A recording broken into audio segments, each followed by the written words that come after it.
কতটা মুচমুচে হয়েছে এই রেসিপিটি আশা করি বুঝতে পেরেছেন। বাড়িতে থাকা সাধারণ কিছু উপকরণ দিয়েই কিন্তু এই রেসিপিটি বানিয়েছি। আশা করি আপনাদের ভালো লাগবে। যদি ভালো লাগে আমার ভিডিওতে লাইক দেবেন। নতুন কেউ হয়ে থাকলে অবশ্যই আমার চ্যানেলটিকে সাবস্ক্রাইব করে নেবেন। তার আগে নমস্কার, কেমন আছেন সবাই? আশা করি ভালো আছেন।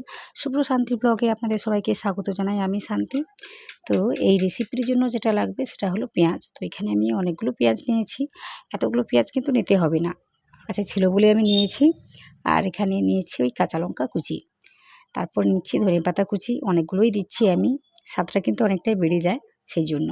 আর এখানে চিলি ফ্লেক্স দিয়েছি আমি ওই 1 চামচের মতো, গোটা জিরে দিয়েছি আমি 1 চামচের মতো, আর একটু হলুদ গুঁড়ো দিয়েছি কালারের জন্য। তারপর যেটা দিয়েছি সেটা হলো বেসন, 5 থেকে 6 চামচের মতো আমি বেসন দিয়েছি। এখানে পেঁয়াজের পরিমাণটা একটু বেশি বলে বেসনটাও আমি একটু বেশি করে নিয়েছি। তারপর একটু পরিমাণ মতো লবণ দিয়ে দিচ্ছি। দিয়ে এখানে যেটা দিচ্ছি সেটা হলো ওই ব্রেড বা পাউরুটি। তো এইগুলো বেড়ে যায়, আমি কি করি ফ্রিজে রেখে দিই। তো এইগুলো শক্ত শক্ত হয়ে গিয়েছে, ওইগুলো একটু জলে ডুবিয়ে নিংড়ে এভাবে নিয়ে নিচ্ছি।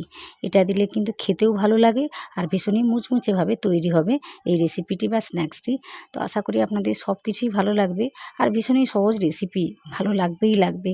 তো দেখতে থাকুন। যে ব্রেডগুলো নরম হয় ওগুলোকে আর জলে ডোবাতে হবে না, যেগুলো শক্ত শক্ত হয়ে যায় ওইগুলোকে জলে ডোবালেই হবে। তো সবগুলোকে জলে ডুবিয়ে নিংড়ে আমি নিয়েছি। এখনও পর্যন্ত আমি জল দিচ্ছি না, কারণ পেঁয়াজ থেকে আলাদা করে জল বের হয়, সেই জন্য আমি নিচ্ছি না। তাও যদি মনে হয় জলের একটু প্রয়োজন রয়েছে তখন কিন্তু 2-3 চামচের মতো জলটা দেওয়া যেতেই পারে। যেমন এখানে আমি ওই 3 চামচের মতো জলটা নিয়েছি, নিয়ে মাখিয়ে নিচ্ছি ভালোভাবে। তো এখানে কি হয়েছে, আমি লবণ দিয়েছি, যার কারণে পরে কিন্তু পেঁয়াজ থেকে জল বেরোবে। তো সেটা মাথায় রেখে কিন্তু কাজটা করে নিতে হবে। তো দেখুন এখানে কিন্তু অনেকটাই ঘন করে আমি মাখিয়েছি, তো কিছুটা সময় নিয়ে মাখিয়ে নিতে হবে। তো দেখুন এইভাবে শক্ত শক্ত করে মাখিয়ে নিতে হবে। তো হাতে আলাদা করে জল বা তেল নিতে হবে, নিয়ে আলাদা করে শেপ দিতে হবে। তো আপনারা আপনাদের মতো করে শেপগুলো দিয়ে দেবেন, আমি একটু লম্বাটে করে শেপগুলো দিয়েছি। তো এইভাবে তো পরে পরে দেখতে পাবেন যে এই ডো থেকে বা ব্যাটার থেকে একটু জল ছাড়তে শুরু করেছে, কারণ আমি লবণটা দিয়েছি, সে কারণে কিন্তু পেঁয়াজ থেকে জলটা ছাড়বেই। সে কারণে হাতে এভাবে লেগে যাবে চ্যাটচ্যাটে হয়ে। তো একটা জিনিস মাথায় রাখবেন, যখনই এই ডোটা বা ব্যাটারটাকে মাখাবেন তখন কিন্তু একটু শক্ত শক্ত করেই মাখাবেন। তো দেখুন এভাবে বেশ কয়েকটা তৈরি করে নিয়েছি। তো চলুন এগুলোকে ভেজে দেখাই আপনাদের। কড়াইতে একটু তেল দিয়েছি, গরম করে নিয়েছি একদম হাই ফ্লেমে, তারপর কিন্তু মিডিয়াম করে দিয়েছি।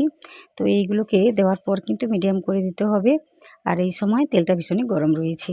তো এইভাবে একটার পর একটা আমি ছেড়ে দিচ্ছি, দিয়ে ভেজে নিতে হবে। নিচে কিন্তু লেগে যেতে পারে, কোনো ভয় নেই, সহজেই কিন্তু উঠে আসে একটু খুন্তি দিয়ে নাড়িয়ে দিলেই। তো দেখতেই পাচ্ছেন কতটা সহজেই উঠে যাচ্ছে, কোনো রকম এক্সট্রা ঝামেলা ছাড়াই। তো এইভাবে কিন্তু কাজটা হয়ে যায়।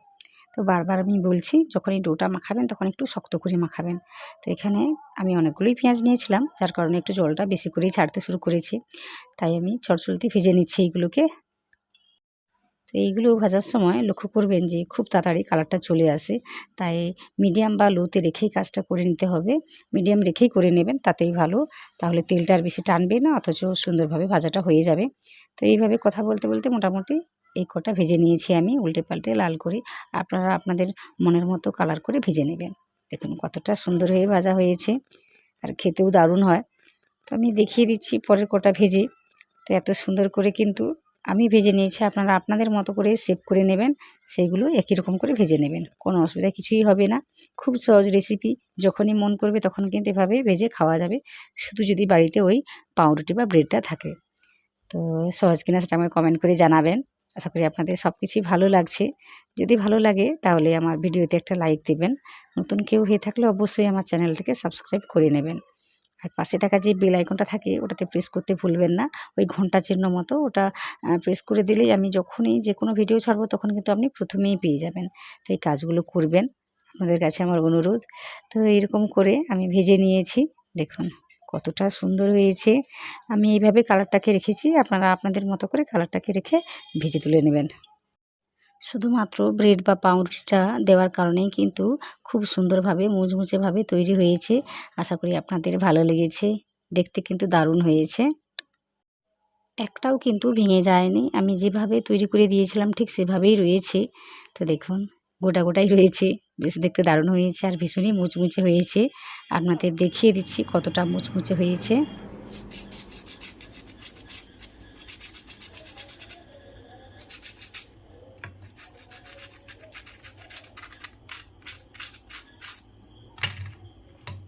শব্দটা শুনে আশা করি বুঝতে পেরেছেন কতটা মুচমুচে হয়েছে।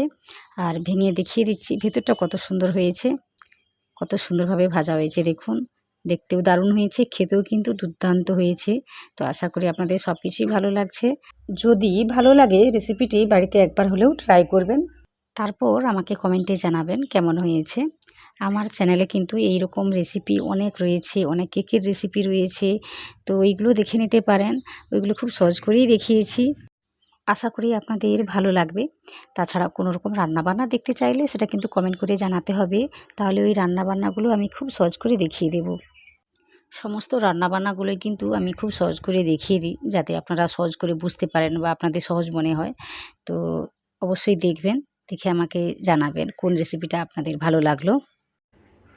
আশা করছি আপনারা এই ভিডিওটি প্রথম থেকে শেষ পর্যন্ত দেখে ফেলেছেন। আর আপনারা যারা প্রথম থেকে শেষ পর্যন্ত দেখে ফেলেছেন, আপনাদের সবাইকে অনেক অনেক অনেক ধন্যবাদ।